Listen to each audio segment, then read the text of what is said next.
ايه، صباح الخير على كل اللي بيتابعني واللي مش بيتابعني وما يعرفنيش. انا لونا. احلى حاجة في الدنيا القراقيش، ريحتها بس وهي طالعة من الفرن كفاية. النهاردة هنعمل مع بعض قراقيش زي بتاعت زمان، مقرمشة وطعمها يجنن، ومش هتطلع. بصوا، مش هتبطلوا تاكلوه منها طول ما انتوا قاعدين. تعالى اقول لكم على سر طعمها المظبوط خطوة بخطوة، وهتطلع معاكم تحفة. ولو عجبك الفيديو متنسوش تعملوا لايك وتعملوا اشتراك للقناة وتفعلوا الجرس علشان يوصلكوا كل الفيديوهات الجديدة. وده كان شكل القراقيش بعد ما استوت. احلى حاجة بقى جنب كوباية شاي، جنب كوباية شاي بلبن زي ما انتوا عايزين. شايفين السوا بتاعها مظبوط ازاي؟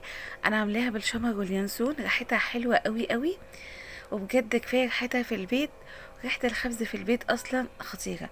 اول حاجة معايا كوباية مية دافية، عليهم 3 معالق كبار من السكر، عليهم كيس خميرة فورية.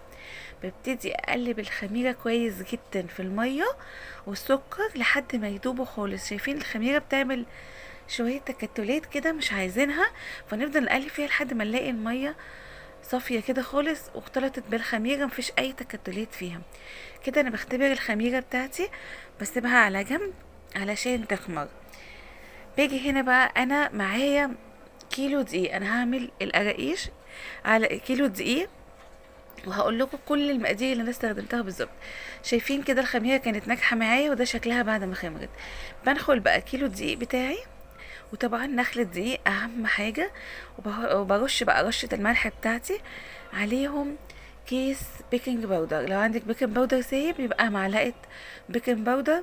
واهم حاجه رشه الملح بتاعتنا. ببتدي بقى اقلب كل المكونات الجافه.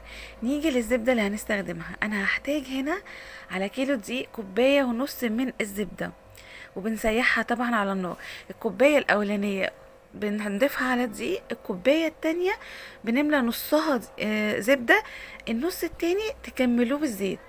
يعني كوبايه ونص من الزبده، النص التاني بنزود عليه زيت علشان يوصل لكوبايه، نص كوبايه زيت يعني اضافيه على كوبايه ونص من الزبدة. بنزل بقى كده عليهم وهم سخنين على الدقيق، وبنزل بقى بشوية شمر وينسون على بعض.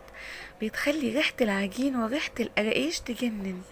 فعايز اقول لكم في ناس بتحب الشمر بس، وفي ناس بتحب اليانسون بس. اللي انتوا حابينه. الاضافات دي حاجه ترجع لكم، وعلى فكره ممكن تعملوها بدون اي اضافات. بس بصراحه ريحه الشمر واليانسون مع العجين مع القراقيش خطيرة بجد، جربوها هتعجبكم جدا. دي المقادير المظبوطة بتاعت القراقيش، وهتدخلوها على طول على الفرن، وهتستوي معاكم على طول، وشموا ريحة الخبيز الجميلة، وجنبها بقى كوباية شاي سخنة، وسقوا بقى وشوفوا القمر ده. وكل سنة وانتم طيبين.